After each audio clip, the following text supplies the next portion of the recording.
নমস্কার বন্ধুরা, সবাইকে আমার রাঁধুনি ব্লগে স্বাগত। আশা করি আপনারা সবাই ভালো আছেন, আমিও ভালো আছি। আজকে আমি আবার চলে আসলাম আপনাদের সামনে অনেক দিন পর চিলি চিকেন নিয়ে। এখানে আমি চিলি চিকেন করব, আপনারা সবাই জানেন মোটামুটি, তবু আমি একটু প্রয়াস করছি। আমি প্রথমে ওটা মাংসটাকে ম্যারিনেশন করে রেখে দিয়েছিলাম, তো তারপরে পকোড়াগুলো ভেজে নিয়েছি। এরপরে আমি কড়াইতে দিয়ে দিলাম প্রথমে রসুন কুচি, এরপরে দিয়ে দিলাম আদা কুচি,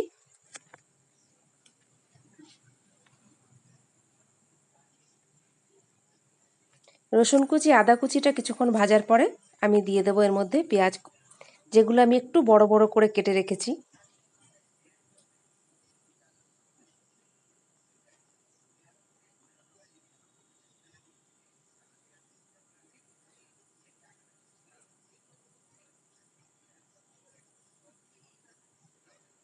পেঁয়াজ কুচিগুলো দিয়ে দিলাম।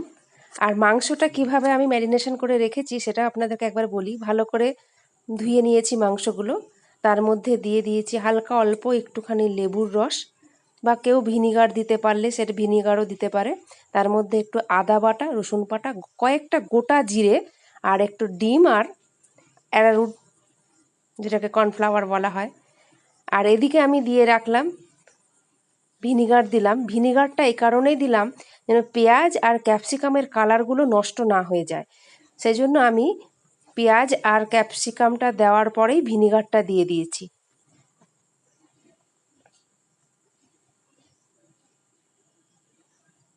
এর মধ্যে আমি এরপরে একে একে দিয়ে দেব সসগুলো।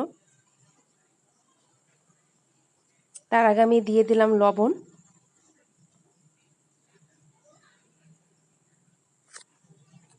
আমি দিলাম কিছুটা লঙ্কার গুঁড়ো,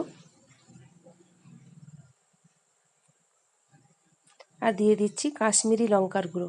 চিলি চিকেনের কালারটা একটু লাল লাল না হলে ভালো লাগে না, সেজন্য আমি দিয়ে দিলাম কিছুটা কাশ্মীরি লঙ্কার গুঁড়ো।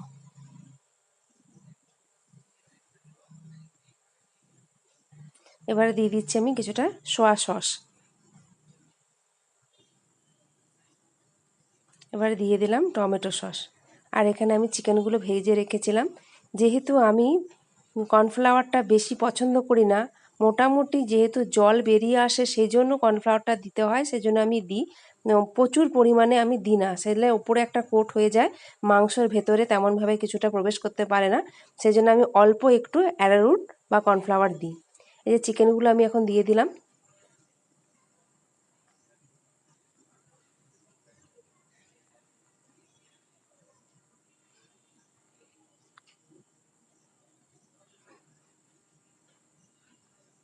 চিকেনগুলো দেওয়ার পরে আমি এর মধ্যে দিয়ে দেবো কিছুটা চিনি,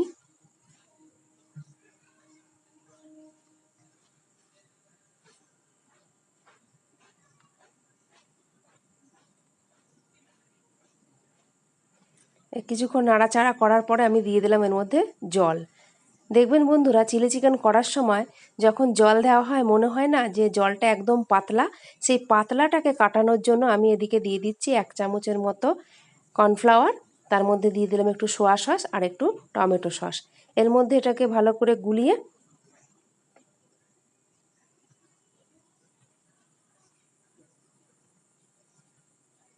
আমি ওই চিলি চিকেনটার মধ্যে ঢেলে দেব, দিয়ে কিছুক্ষণ নাড়াচাড়া করে একটু ফুটে আসবে, তারপরে আমি এটাকে নামিয়ে নেব।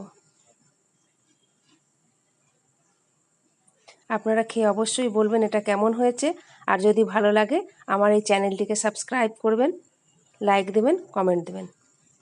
ধন্যবাদ।